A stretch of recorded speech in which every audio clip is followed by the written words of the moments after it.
கொடுக்கும் தேவனுக்கு கோடி கோடி ஸ்தோத்திரம். எனக்கு வாழ்வளிக்கும் இயேசு ராஜாவுக்கு வாழ்நாள் எல்லாம் ஸ்தோத்திரம். கர்த்தருடைய மகா பரிசுத்த நாமம் மகிமையடையதாக. இந்த ஜெயத்தின் நேர நிகழ்ச்சிக்கு உங்கள் அனைவரையும் இயேசு கிறிஸ்துவ நாமத்தினாலே வாழ்த்தி வரவேற்கிறேன். சற்று நேர சிந்தனைக்காக நாம் எடுத்துக்கொண்ட வேத பகுதி நீதிமொழிகள் 16ஆம் அதிகாரம் 7ஆம் வசனம். நீதிமொழிகள் 16:7. ஒருவனுடைய வழிகள் கர்த்தருக்கு பிரியமாயிருந்தால் அவனுடைய சத்துருக்களும் அவனுடைய சமாதானமாகும்படி செய்வார். ஜெபிப்போம். அன்பும் கிருபை இறக்கம் நிறைந்தங்கள் அருமை பிதாவே, ஆசீர்வதிக்கப்பட்ட நல்ல வேலைக்காமை சோத்தரிக்கிறோம், துதிக்கிறோம். இந்த வசனத்தோடு எங்களோடு பேசவனுமா ஜெபிக்கிறோம். ஒவ்வொரு இருதயத்துக்கும் தேவையான வார்த்தையை தேவந்தாமை பரலோகத்திலிருந்து பொழிந்தள்ளவனுமா ஜெபிக்கிறோம். எங்களை தாழ்த்தி உம்முடைய சமூகத்திலே தருகிறோம். உம்முடைய நாமம் மட்டும் மகிமையடையட்டும். இயேசுவின் மூலம் ஜெபங்கள் அன்பு நிறைந்த பரமபிதாவே, ஆமென். ஒருவனுடைய வழிகள் தேவனுக்கு பிரியமானதாக இருந்தால் அவனுடைய சத்துருக்களும் அவனுடைய சமாதானமாகும்படி செய்வார். நம்முடைய வழிகள் தேவனுக்கு பிரியமாக இருக்கணும் அப்படின்னு சொல்லியாச்சுன்னா நம்முடைய சத்துருக்களையும் நமக்கு சமாதானம் உள்ளவங்களாக மாற்றுவாங்க. அப்படி தேவன் பெரிய தேவன், நம்ம அதை எதிர்பார்க்கிறார். தேவன் நம்முடைய வழிகள் செம்மையானதாக இருக்கணும், தேவனுக்கு பிரியமானதாக இருக்கணும். தேவனுக்கு பிரியமில்லாத ஒரு காரியம் நம்ம செய்யக்கூடாது அப்படின்னு தேவன் விரும்புகிற தேவன். அதனால தான் நமக்கு நம்முடைய வழிகள் எல்லாம் தேவனுக்கு பிரியமாக இருக்கணும்னு சொல்கிறார். மனுஷனுக்கு நன்றாக தோன்றுகிற வழிகள் உண்டு, அது மரண வழிகள். தேவனுக்கு பிரியமான வழி இருக்கிறது, அதுதான் தேவனுடைய ராஜ்யத்துக்கு நம்மை சேர்க்கிற வழியாக இருக்கிறது. இந்த உலகத்தில் மனிதர்களை பார்க்கும்போது யாரை திருப்தியாக்கலாம், யாரை நம்ம திருப்தியாக்க முடியும் அப்படின்னு சொல்லி அலைந்து திரிகிற மனிதர்களாக இருக்கார் இந்த உலகத்தில். பெரியவங்களை, அரசியல்வாதிகளை, பெரிய தலைவர்களை எப்படி பிரியப்படுத்துகிறது, அவங்களுக்கு எதை செய்தால் அவங்க பிரியமாக இருப்பாங்க, அல்லது நம்முடைய மேலதிகாரிகளுக்கு நம்ம என்ன செஞ்சால் அவங்க நம்மிடத்தில் பிரியமாக இருப்பாங்க, இதையெல்லாம் நம்ம யோசிக்கிறவங்களாக இருக்கணும். அப்படி யோசித்து தான் நம்ம பல நேரங்களில் கண்ணியாக இருக்கிறது. மனிதனுக்கு சுமையாக தோன்றுகிற வழிகளெல்லாம் தேவனுக்கு முன்பதாக பிரியமாக இருப்பதில்லை. எனவே மனிதனை பிரியப்படுத்துவதற்காக அல்ல, தேவனுக்கு பிரியமானவங்களாக ஜீவிக்கணும், தேவனுடைய சித்தம் செய்து ஜீவிக்கணும்.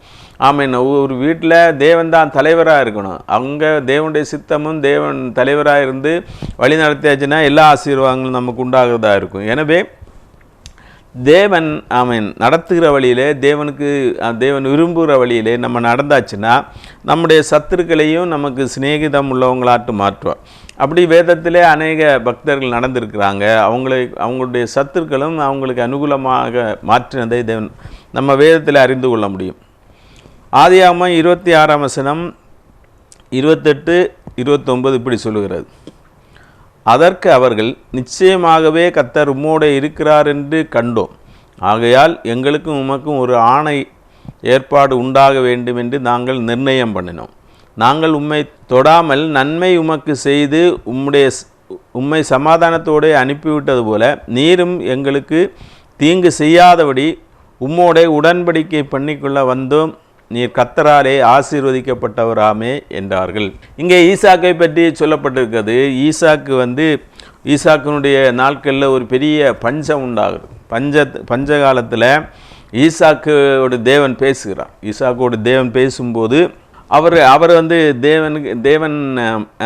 தேவன் தன்னுடைய காரியத்தை ஈசாக்கு வெளிப்படுத்துகிறார். ஈசாக்கு நன்றாக ஜெபிக்கிற ஒரு தேவனுடைய மனிதனாக இருந்தார். அவர் எப்போதும் ஜெபிக்கிறவராக இருந்தார். அது ஆபிரகாமும் ஜெபிக்கிறவராகவும் ஆராதிக்கிறவராக இருந்தார். இவரும் ஜெபிக்கிறவராக இருந்தார். இப்படி ஜெபிக்கிறவங்களோடு தான் தேவன் பேச முடியும். ஜெபிக்கிறவங்களுக்கு தான் தேவன் பிரியமாக இருக்க முடியும். ஜெபிக்கிறவங்கள தான் தேவன் ஆசீர்வதிக்க முடியும். முதலாவது நாம் தேவனுக்கு பிரியமாக இருப்பதற்கு, நம்முடைய வழிகள் பிரியமாக இருப்பதற்கு நாம் ஜெபிக்கிறவர்களாக இருக்க வேண்டும். ஆதியாகமம் 24ஆம் அதிகாரம் 63ஆம் வசனம் எப்படி சொல்லுகிறது?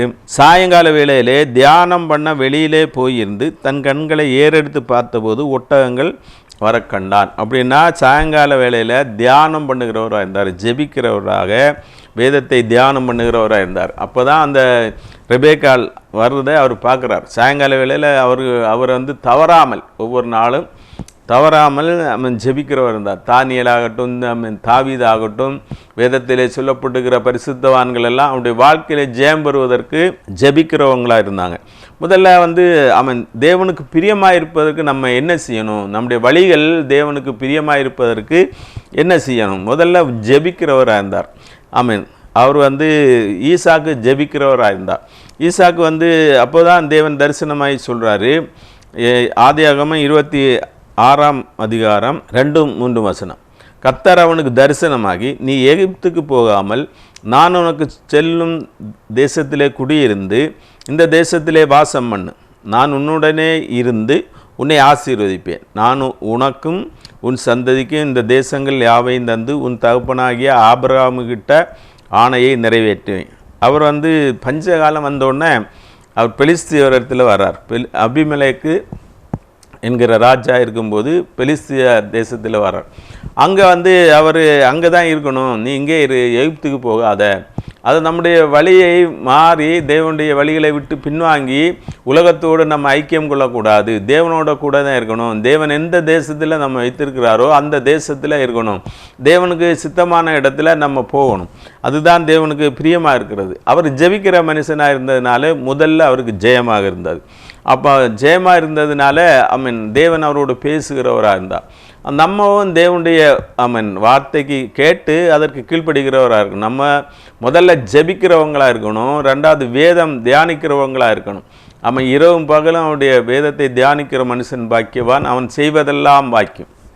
அப்போது நம்ம செய்வதெல்லாம் வாய்க்கிறதுக்கு நம்முடைய சத்துருக்களும் நம்மோடு சமாதானம் இருப்பதற்கு நாம் செய்ய வேண்டியது முதல்ல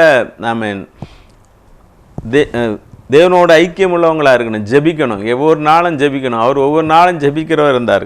அதுபோக தியானம் பண்ணுகிறவராக இருந்தார், வேதத்தை தியானம் பண்ணுகிறவராக இருந்தார். அடுத்து தேவனுக்கு கீழ்ப்படிந்தார். இங்கே தேவன் தரிசனமாகி சொல்கிறாரு, நீ இங்கே தான் இரு, இங்கே விட்டு எங்கேயும் போகாத அப்படின்னு சொல்லி தேவனுடைய சத்தத்தை கேட்டு அவருடைய சித்தத்தை செய்கிறவராக இருந்தார். தேவன் என்ன சொல்கிறாரோ அதுக்கு உடனே கீழ்ப்படிந்தார். இங்கே இருன்னு சொல்லியாச்சுன்னா அங்கே தான் இருந்தார். அங்கே அந்த தேசத்தை விட்டு எங்குமே போகலை. அது தேவனுக்கு பிரியமானதாக இருந்தது. அவருடைய வழிகள் தேவனுக்கு பிரியமாக இருந்தது. ஈசாக்குடைய வழிகள் தேவனுக்கு பிரியமாக இருந்தது. அவர் அவங்க ஆபிரகாம் அவர் பலி செலுத்த கொண்டு போகும்போது அவர் முற்றிலும் கீழ்ப்படிந்தவராக கடந்து சென்றார். அந்த அவரை கையையும் காலையும் கட்டி பலிபீடத்தில் வைக்கும்போது அவர் அதுக்கு ஒத்து கொடுக்கிறவராக இருந்தார். அதுக்கு ஆபிரகாமுக்கு கீழ்ப்படிந்தவராக இருந்தார், தேவனுக்கு பயந்தவராக இருந்தார், தேவனுக்கு கீழ்ப்படிந்தவராக இருந்தார், தேவனுடைய சித்தம் நிறைவேறுவதற்கு முற்றிலுமாக ஒப்பு கொடுக்கிறவராக இருந்தார். நம்முடைய வாழ்க்கையிலே தேவனுடைய சித்தம் நிறைவேறுவதற்கு தேவனுக்கு முற்றிலுமாக நாம் கீழ்ப்படியும் போது தேவன் நம்முடைய வழிகளெல்லாம் சமாதானம் உள்ள வழிகளாக மாற்றுவார். தேவனை பின்பற்றுகிறவர்களுக்கு பாடுகள் உண்டு, கஷ்டங்கள் உண்டு, துன்பங்கள் உண்டு. அந்த துன்பத்தினுடைய நாம் கடந்து செல்லும் போது தேவன் என்ன சொல்கிறாரோ அப்படியே நடந்தோம்னா நமக்கு ஆசீர்வாதம் உண்டாகும். இங்கே பஞ்சம்தான், பஞ்ச காலத்தில் தான் இருக்கிறார். அவருக்கு எகிப்தில் போனால் நல்ல செழிப்பாக ஜீவிக்க முடியும் என்கிற நம்பிக்கை இருந்திருக்கலாம். தேவன் அதை தகர்த்து போட்டார். அவர் இங்கே இருந்து அப்படின்னு சொன்னோன்னே அங்கே இருந்தார். அப்போ ஆபிரகாம் எப்படி எனக்கு கீழ்ப்படிந்தாரோ அதே போல் நீயும் கீழ்ப்படிந்து என் சொல்லுக்கு கீழ்ப்படிந்து என் கற்பனைகளையும் என் நியமங்களையும் என் பிரமாணங்களை கை கொண்டபடியினாலே ஆபிரகாம் இதெல்லாம் செஞ்சார். அதனால் அவர் ஆசீர்வதித்தேன். உன்னை வானத்து நட்சத்திரங்களைப் போல பெருக பண்ணுவேன். இது ஆபிரகாமுக்கு கொடுத்த வாக்குத்தத்தத்தை ஈசாக்கோடு பேசுகிறார். இப்போ தேவனுக்கு கீழ்ப்படிந்தால் தான் ஆசீர்வாதங்கள் உண்டாகும். நம்முடைய சந்ததியை ஆசீர்வதிக்க முடியும். நம்முடைய ஊழியத்திலே அநேக ஆத்துமாக்களை சந்ததிகளாக தர முடியும். இப்படி அநேக காரியங்களை தேவன் செய்யணும்னா தேவன் நம்ம தேவனுடைய சித்தத்துக்கு கீழ்ப்படுகிறவராக இருந்தார். இது முற்றிலுமாக படிந்தவராக இருந்தார் ஈசாக்கு தேவனுடைய வார்த்தைக்கு கீழ்ப்படிந்தவராக இருந்தார். அது எப்படி, அதனால தேவன் ஆசீர்வதித்தார். ஈசாக்கு சும்மா இருக்குல்ல, உற்சாகமுள்ள மனமுள்ளவர், உற்சாகத்தின் ஆவியை நமக்கு தரணும், தேவன் தரணும் அப்படின்னு சொல்லி உற்சாகத்தோடு வேலை செய்கிறார். விசுவாசம் கிரியை செய்கிறது. கிரியை இல்லாத விசுவாசம் செத்ததாக இருக்கிறது. உடனே அவர் விசுவாசித்து கிரியை நடப்பிக்கிறார். என்னன்னா அப்போ தான் பஞ்சகாலமாக இருக்கிறது. ஆனால் ஈசாக்கு விதை விதைத்தார். ஈசாக்கு சும்மா இருக்குல்ல, அவர் தேவனை விசுவாசித்தார், தேவனுடைய கற்பனையின்படி நடந்தார். அவர் அந்த தேசத்தில் விதை விதைத்தார். அது அந்த ஆதியாகமம் 26:12 ஈசாக்கு அந்த தேசத்திலே விதை விதைத்தான். கர்த்தர் அவனை ஆசீர்வதித்தனால் அந்த வருஷத்தில் 100 மடங்கு பலன் அடைந்தார். 100 மடங்கு பலன் கிடச்சி. அப்போ பெரிய ஐஸ்வர்யவான் ஆகிட்டார். மாட்டு மந்தைகளெல்லாம் பெருக பண்ணினான், தேவன் பெருக பண்ணினான். அநேக வேலைக்காரங்களும் இருந்தாங்க. பெலிஸ்தியருக்கு பொறாமை கொள்கிற அளவுக்கு வந்தோடனே அவர் இருந்த ஊரை விட்டு அவரை அனுப்பிவிட்டாங்க. நீங்கள் இங்கே இருக்கக்கூடாது, இங்கேருந்து போயிடுவோம் அப்படின்னு சொன்னோன்னே அவர் கேராரின் பள்ளத்தாக்கில் போய் அங்கே வேலை செய்கிறார். அங்கேயும் வேலை செய்கிறாரு. அங்கே வேலை செய்யும்போது பல பிரச்சனைகள் வரத்தான் செய்யும். நம்முடைய வாழ்க்கையிலே தேவனுக்கென்று ஓடும்போது எல்லா இடங்கள்லேயும் நமக்கு சாதகமாக இருப்பதில்லை. தேவன் சில கஷ்டங்களையும் நமக்கு அனுபவிக்கிறார். ஆனாலும் நான் தொடர்ந்து ஓட வேண்டும்.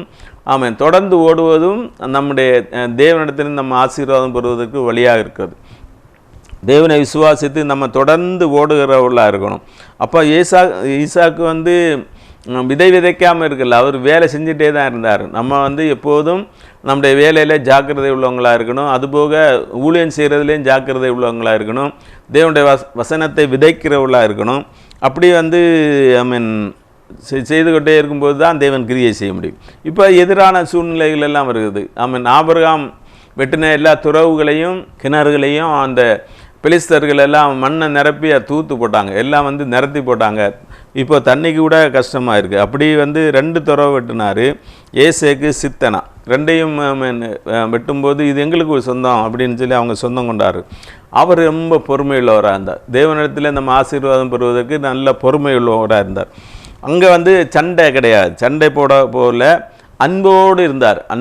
இதெல்லாம் உயரிய நம்ம ஆவிக்குரிய குணங்களாக இருக்கிறது. பொறுமையாக இருப்பது, சண்டையிடாமல் இருப்பது, தேவனுக்கு பிரியமான காரியங்களாக இருக்கிறது. அப்போ அவர் கோராரின் புத்திரர், கோராரில் அந்த இடங்களில் அவர் போகிற இடங்களில் பிரச்சனை வந்துகிட்டே தான் இருக்குது. அப்போ அவர் அந்த இடத்தை விட்டு பெயர்ந்துட்டே இருக்கிறார். பெயர்ந்து இந்த இடத்துலேருந்து அவர் இப்போ ஒரு இடத்துக்கு வந்திருக்கிறாரு. அந்த இடத்துல தான் தேவன் அவரை ஆசீர்வதிக்கிறார். அந்த இடத்துல அந்த ஒரு துறவு வெட்டின போது அடுத்து அவருக்கு பிரச்சனையே வரல. அந்த இடத்துல தேவன் பலிக்கு பிறகு நம்ம கட்டளையிட்டு இருக்கிறார்னு சொல்லி அவர் பேர்சபாங்கிற இடத்துல போய் தங்குறார். இப்போ ஒவ்வொரு இடமாக அவரை நகர்த்தி விட்டுறாங்க. அவர் பொறுமையாக இருந்து தேவனுடைய சமூகத்தில் பொறுமையாக இருந்து ஆசீர்வாதங்களை பெற்றுக்கொள்கிறார். அவங்கள்ட்ட எதிர்த்து பேச போகல, இதுதான் எனக்கு தான் சொந்தம் அப்படின்னுலாம் சொந்தம் பாராட்டவும் போகல. எல்லாவற்றையும் விட்டு அப்படி போயிட்டே இருக்கிறார். தேவன் எங்கே நடத்துகிறாரோ அந்த இடத்துல சந்தோஷமாக அவர் போயிட்டு இருக்கும்போது தேவன் அவரை ஆசீர்வதித்து அவரை உயர்த்துகிறார். பிறகு வந்தாச்சுன்னா நம்ம படித்த வசனத்தில் சொல்லியிருக்கு, 26ஆம் அதிகாரம் 27 படிக்கும்போது, அப்பொழுது ஈசாக்கு அவர்களை நோக்கி, ஏன் என்னிடத்தில் வந்தீர்கள்? நீங்கள் என்னை பகைத்து உங்களிடத்தில் இராதபடிக்கு துரத்தி விட்டீர்களே என்றான். அதற்கு அவர்கள், நிச்சயமாய் கர்த்தர் உம்மோடு இருக்கிறார் என்று கண்டோம். ஆகையால் எங்களுக்கு உமக்கு ஒரு ஆணை ஏற்பாடு உண்டாக வேண்டும் என்று நாங்கள் நிர்ணயம் பண்ணினோம். நாங்கள் உம்மை தொடராமல் நன்மையே உமக்கு செய்து உம்முடைய சமாதானத்தோடு அனுப்பிவிட்டது போல நீரும் எங்களுக்கு தீங்கு செய்யாதபடிக்கு உம்மோட உடன்படிக்கை பண்ணி கொள்ள வந்தோம். நீர் கர்த்தராலே ஆசீர்வதிக்கப்பட்டவர்களாமே அப்படின்னு சொன்னார். இப்போ இவரை தேடி அவங்க வர்றாங்க. இப்போ அவர் பொறுமையாக இருக்கிறாரு. அவருடைய வழிகள் எல்லாம் தேவனுக்கு பிரியமாக இருந்தனால அவரை சத்துருவாக நினச்சவங்க, பொறாமை கொண்டவங்க, அபிமெலேக்கு அவருடைய ஆட்கள் எல்லாம் இப்போ ஈசாக்கு தேடி வர்றார். ஈசாக்கு பெரிய செல்வந்தனாக மாறிவிட்டார். தேவன் ஒரு மனிதனை ஆசீர்வதிக்கும் போது எதிரிகள் பொறாமைப்படக்கூடிய அளவில் ஆசீர்வதிக்கிறார். அதுபோக இங்கே அவங்களே நம்மளை தேடி வர அளவுக்கு தேவன் கிரியை செய்கிறார். அவங்களே வரார் சமாதானத்தோடு இருக்கிறது. முதல்ல எங்கே போனாலும் பிரச்சனை பண்ணிட்டு இருந்தாங்க. அவர் வெட்டுகிற துறவுக்கெல்லாம் சொந்தம் கொண்டாடினாங்க. அவரை துரத்தி அனுப்புனாங்க. இப்போ அவர் கேட்குறாரு, நீங்கள் தான் என்னை துரத்தி விட்டுங்களே, இப்போ எதுக்கு என்ன இடத்துல வர்றீங்க?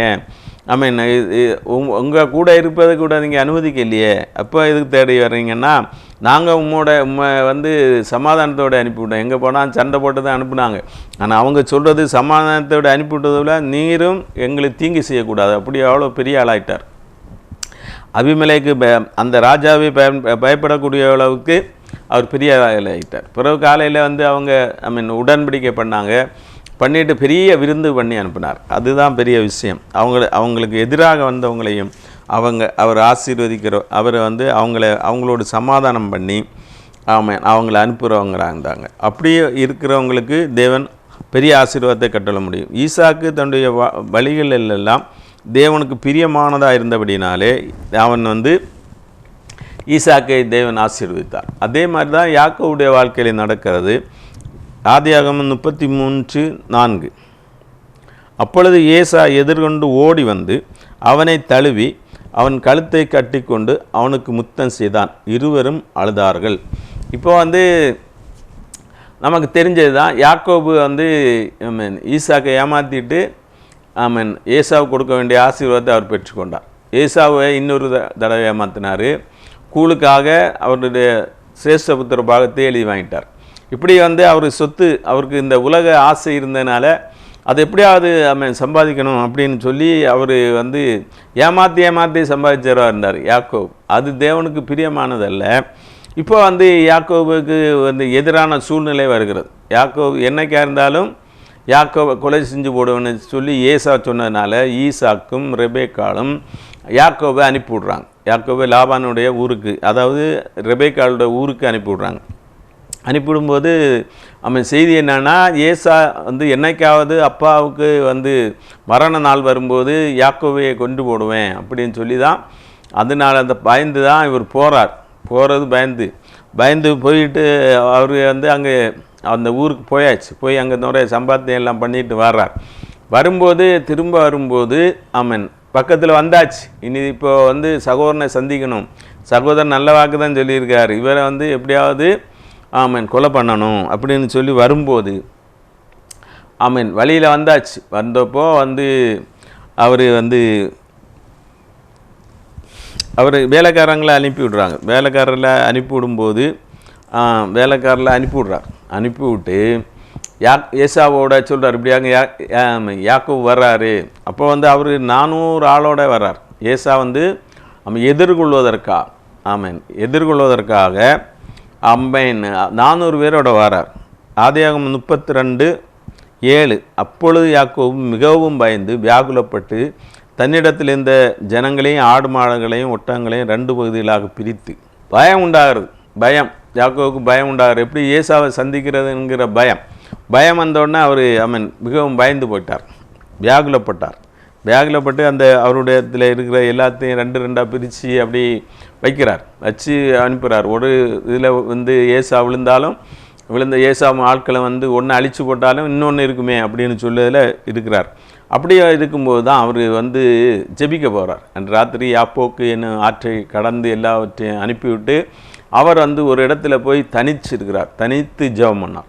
ராத்திரி முழுவதும் போராட்டம். ஜெபிக்கிறவனுக்கு தான் ஜெயம் கிடைக்கும். நம்முடைய சத்துருக்கள் நமக்கு சமாதானமாகும்படியாக, நம்முடைய வீட்டிலேயே நமக்கு சத்துருக்கள் இருக்கலாம், வெளியில் சத்துருக்கள் இருக்கலாம், யாராக இருந்தாலும் நமக்கு அவர்கள் மூலமாக சமாதானம் உண்டாகும்படியாக தேவன் செய்வதற்கு நம்ம அதிகமாக ஜெபிக்கிறவர்களாக இருக்கணும். ஈசாக்கும் நல்லா ஜெபிக்கிறவராக இருந்தார்.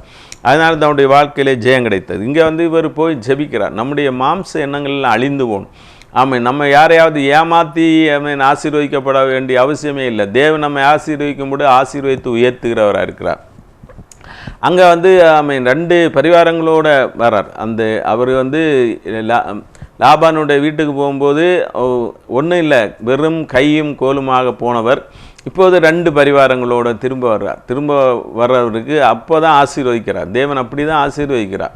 இங்கே ஏமாற்றி ஆசீர்வாதம் பெற்றது ஒன்றும் அனுபவிக்கவே முடியலை. அதை போட்டுட்டு ஓடிட்டார், அதை அனுபவிக்கவே முடியலை. அப்படிப்பட்ட நிலைமையில தான் அவர் போய் ஜெபம் பண்ணுறார். இன்னும் ஆசீர்வதிக்கணும், என்னை ஆசீர்வதிங்க, ஏன் ஆசீர்வதிக்கணும்னு ஜெபிக்கிறாருன்னா, அவருக்கு பூமிக்குரிய ஆசீர்வாதங்கள் எல்லாம் இருக்கிறது, சமாதானம் இல்லை. தன்னுடைய சொந்த சகோதரனோடு கூட சமாதானம் இல்லை. அந்த ஊரில் போய் தான் வாழ வேண்டி இருக்கிறது. வாழ்நாள் முழுவதோடும் பகையோடு வாழ்ந்தாச்சுன்னா அந்த வாழ்க்கையில் என்ன அர்த்தம் இருக்கிறது? ஒரு சமாதானம் இல்லாத வாழ்க்கை, அவங்களுக்குள்ள ஒரு ஒற்றுமை இல்லாத ஒரு வாழ்க்கை, ஒருமனம் இல்லாத வாழ்க்கையாக இருக்கிறது. இந்த வாழ்க்கை மாறுவதற்காகத்தான் அவர் போராடி ஜெபிக்கிறார், கண்ணீரோடு ஜெபிக்கிறார், ராத்திரி முழுவதும் ஜெபிக்கிறார். ஒரு ராத்திரியிலே தேவன் இறங்கி வருகிறார், அவரை சோதிக்கிறார். எப்படி விட்டு விடுவானா அப்படின்னு பார்க்குறார். நம்முடைய விசுவாசம் சோதனைக்கு உட்பட்டது. நம்ம போய் இருந்தோடனே எல்லாம் நமக்கு கிடைச்சிடாது.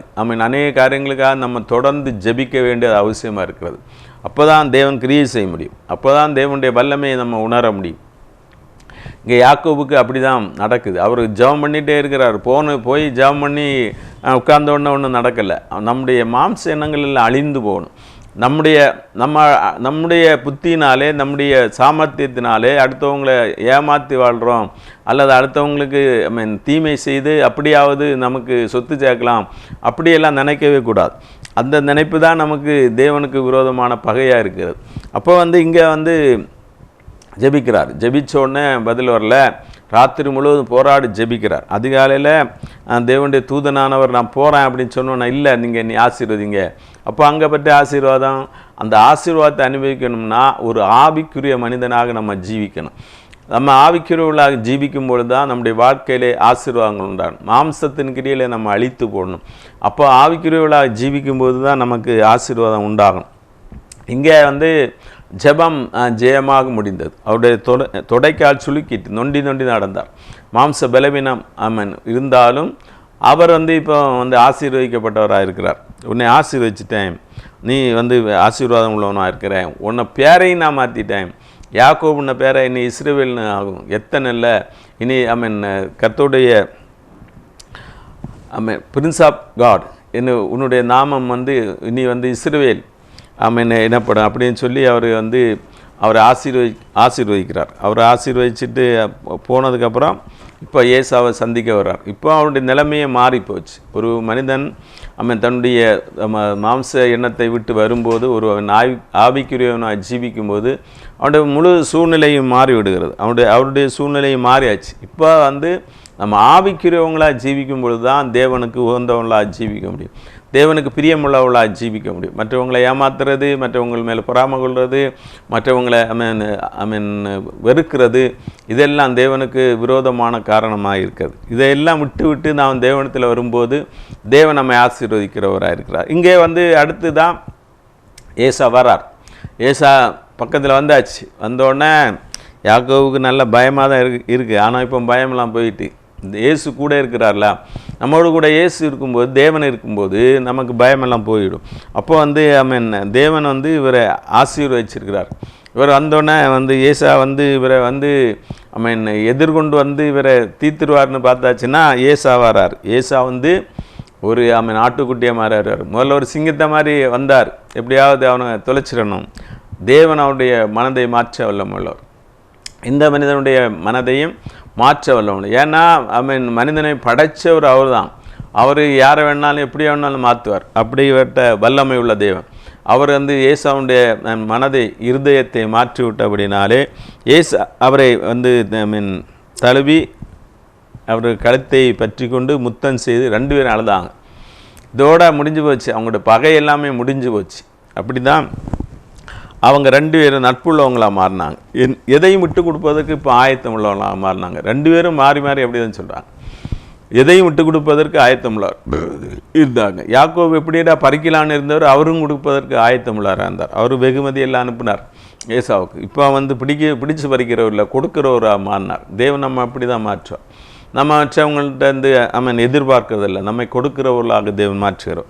அப்படி அவருடைய வாழ்க்கை மாறிப்போனது. ஒருவனுடைய வழிகள் கர்த்தருக்கு பிரியமாக இருந்தால் அவனுடைய சத்துக்களை அவனுடைய சமாதானமாகும்படி செய்வார். எப்படி நம்முடைய வழிகள் எப்படி இருக்கிறது, தேவனுக்கு பிரியமான வழிகளில் நம்ம மாறுவோம், அப்போது நம்முடைய வாழ்க்கையே மாறும், அப்போது நம்முடைய ஆசீர்வாதம் உண்டாகும், அதனால் பெரிய நன்மைகள் உண்டாகும், பிறருக்கு நம்ம ஆசீர்வாதம் உள்ளவங்களாக மாறுவோம். நம்ம வாங்குறவங்களாக இல்லை கொடுக்குறவர்களாக தேவன் நம்மை மாற்றுவார்.